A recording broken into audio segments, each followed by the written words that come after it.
familiar? You apply concealer and within hours, it is totally settled into fine lines and wrinkles. It's so frustrating. If you're over 50, you know the struggle is real. Fine lines, dryness, loss of elasticity. Our under eye areas seem to just eat concealer and then spit it back out all like in lines that just don't look flattering at all. What if I told you that there was a mature skin friendly method that can give you smooth, bright under eyes that last all day without looking too heavy? Today I'm sharing every trick, technique, and product choice you need to stop concealer from creasing. We're talking prep, application, setting, and even some common mistakes that you might be making now. You'll want to grab a notebook because at the end of this video, you will have the tools to achieve flawless under eyes. Stick around, you don't want to miss this. If we haven't met before, hi, I'm Jody. I'm 55. Think of me as your midlife beauty bestie. I am here to help you walk through and navigate the aging process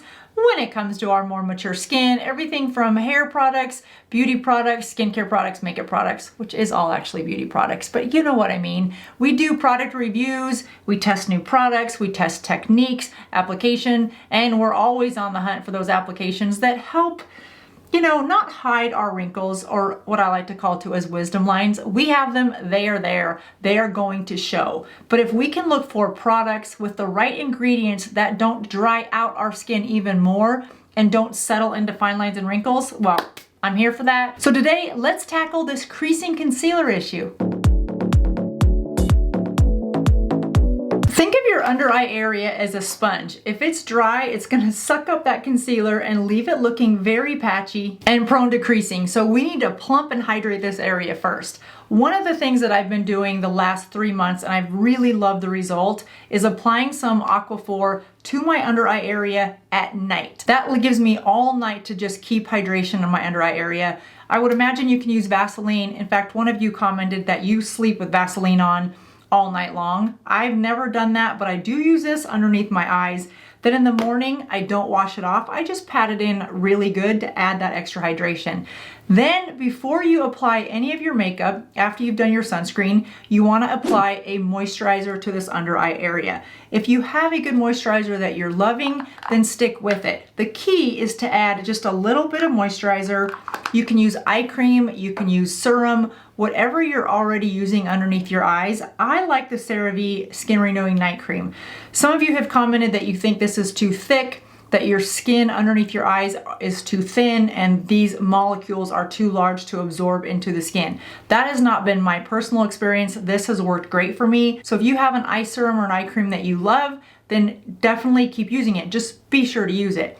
Apply a little bit on each of your ring fingers and just lightly pat it underneath your eyes, allowing this time to sink in. I will do this before I do the rest of my foundation. I'll put the cream underneath my eyes, and then I will add some Aquaphor to my lips so that both of those areas are being prepped while I do my base. That's gonna be my foundation, any contour that I'm gonna wear that day, and then that's it. I don't put on my blush until after my concealer. Now, once you are ready to start to put on your concealer, check the moisture underneath your eyes. If it feels tacky, then you've either used too much hydration or it has not had enough time to absorb into your skin. Either way, wait a little while longer and allow that to absorb. Next, let's choose the right concealer for you. When it comes to the shade of the concealer, look for concealer that is one shade lighter than your foundation. If you go with the shade that's too light, it's gonna look stark and enhance the texture. All right, so you know the shade that you wanna look for. Now let's look for a formula that's gonna work for our more mature eyes.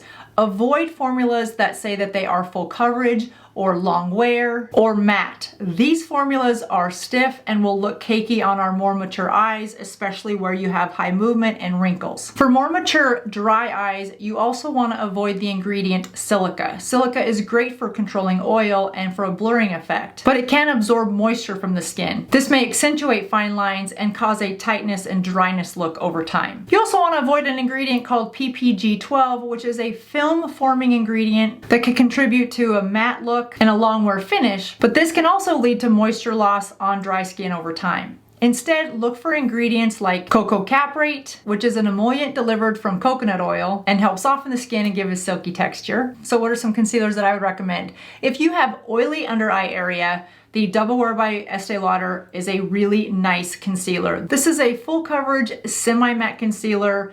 Looks very nice under the skin, covers very well, and is long lasting. Again, if you have more oily skin. I had been using this and I couldn't figure out why it wasn't working. It was giving me the coverage that I wanted, but about an hour in or 2 hours in, my under eye area looked terrible. So I kept switching out my powders, just oblivious and not wanting to admit that maybe this was the problem. I don't have oily under eye areas, mine are dry. So this was the wrong formula for me. Again, if you've got more oily under eye areas, this is a very good concealer.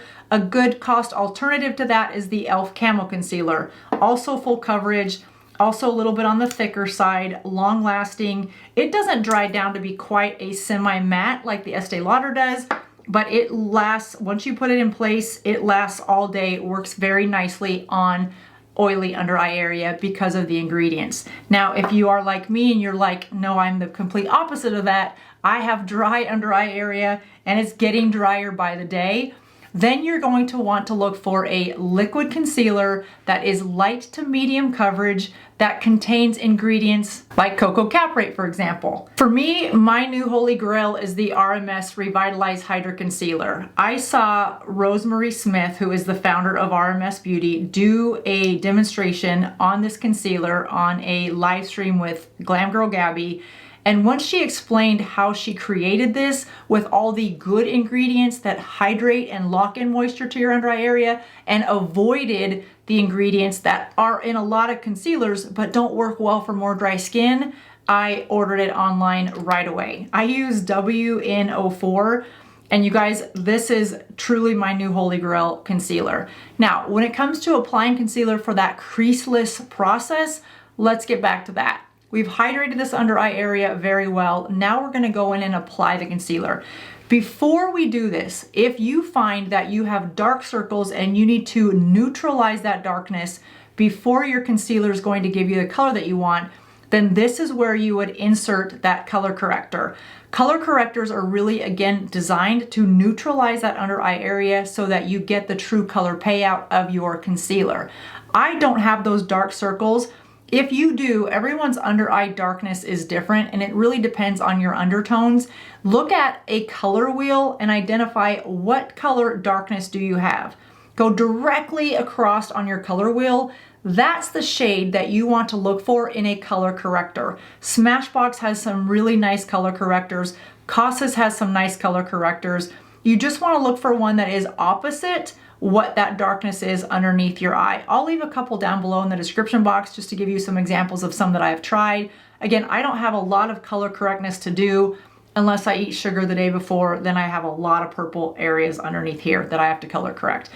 Now, do that step and then you're ready for this concealer step. This is where most people go wrong. We tend to apply too much concealer and in the wrong places with the wrong tools. Less is more here, less is definitely more when it comes to concealer application. You don't need to apply concealer to this entire under eye area to get the look that you're going for. This application comes with a small bristled brush. This is not a doe foot applicator or a sponge tip applicator. This is actually bristles down in there. Because that brush is so small, I don't have to put it on the back of my hand, pick it up with another brush. I can go right in with this concealer application and just put it in an inverted triangle area. So this outer area, right in the corner of my nose. And then if you have a little bit of discoloration, real lightly under there. And don't forget this inner corner because we tend to carry a lot of discoloration as we get older, right in this inner corner of our nose. And avoid putting that concealer in your deepest wrinkles. Now, how you blend your concealer is just as important as where you apply it. Now, I prefer to use my fingers when it comes to blending out my concealer because I feel like the warmth of my fingers and nice light tapping motion gives me the light coverage that I'm looking for. You can always go in and build this up again. You can also use a small brush if you feel like you want more precision in some areas. And that is if you're using a thicker formula, you definitely want to use a brush for precision. If you're using a lightweight formula like this one from RMS, your fingers are just fine and you can blend it and you can build it like we just did. Now the key here is just like with your foundation, you want to apply your concealer in the areas where you have the least amount of wrinkles because wherever you apply it first, that's naturally where the most product is going to be deposited.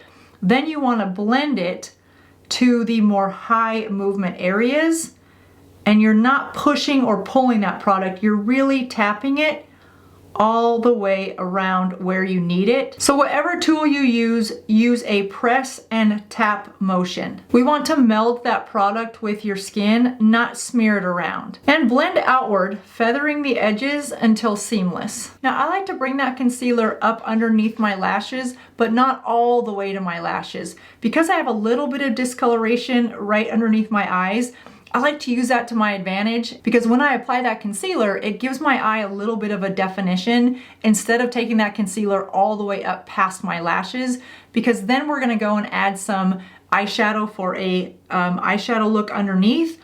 And if we've added concealer and then we're gonna add eyeshadow, we're just building too many products to that already wrinkly under eye area. So I will just bring that concealer almost to the under eyelashes, but not all the way, and let my natural discoloration act as some of that eyeliner already. This step is called the crease check. You want to look up, you want to look down, you want to look all around and blink a few times, because what this does is gives you some motion and allows any concealer that's going to crease.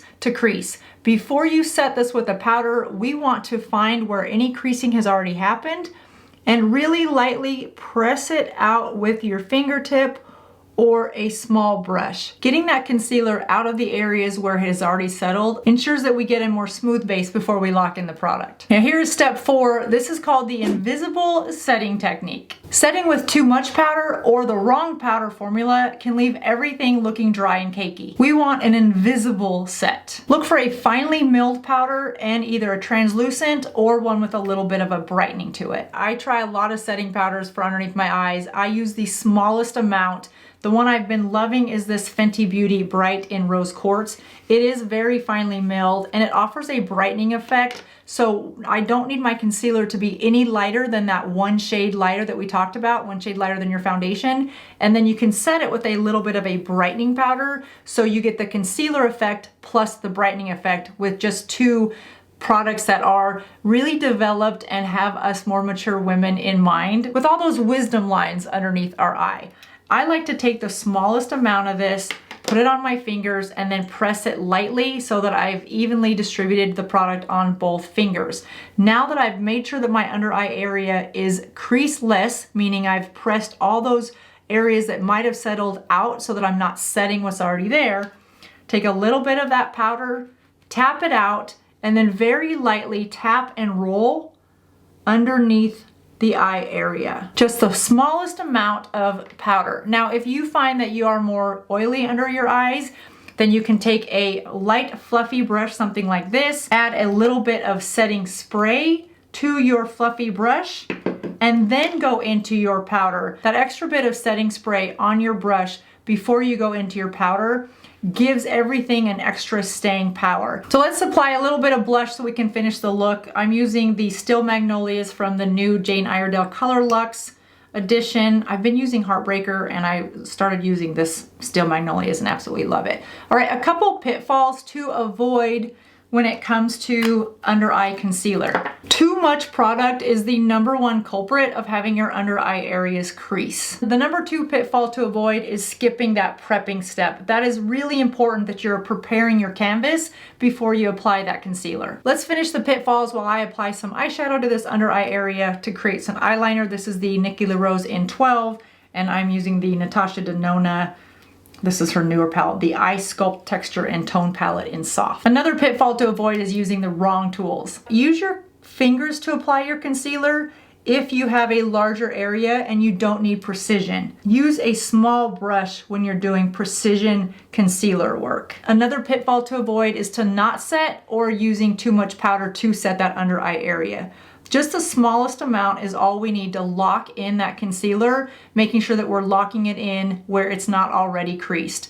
You can use a brush for this step if you want. I find that when I use a brush to set it, that's why I use my fingers to press in that concealer and also for the setting powder. And lastly, don't forget to check in on your concealer look throughout the day. If you find that it has creased, and it very well might crease some, instead of fixing it with more product, more powder, more setting spray, more concealer. Just lightly tap and roll, moving that concealer out of the creases. And if you need to, then add just a little bit of powder to set your refreshed look. Well, there you have it, ladies. The complete guide to more mature under eye concealer application to help minimize the creasing. It's not magic. It's just understanding our skin, the right formulas, and the right techniques. Try these steps out. I promise you, you'll see a noticeable difference in the way your under eye area looks. And let me know in the comments below which tip you're looking to incorporate in your application. If you like this video, please give it a thumbs up and hit that hype button. That's a new feature that YouTube has added, and it helps put this video in front of other people that might be having similar concerns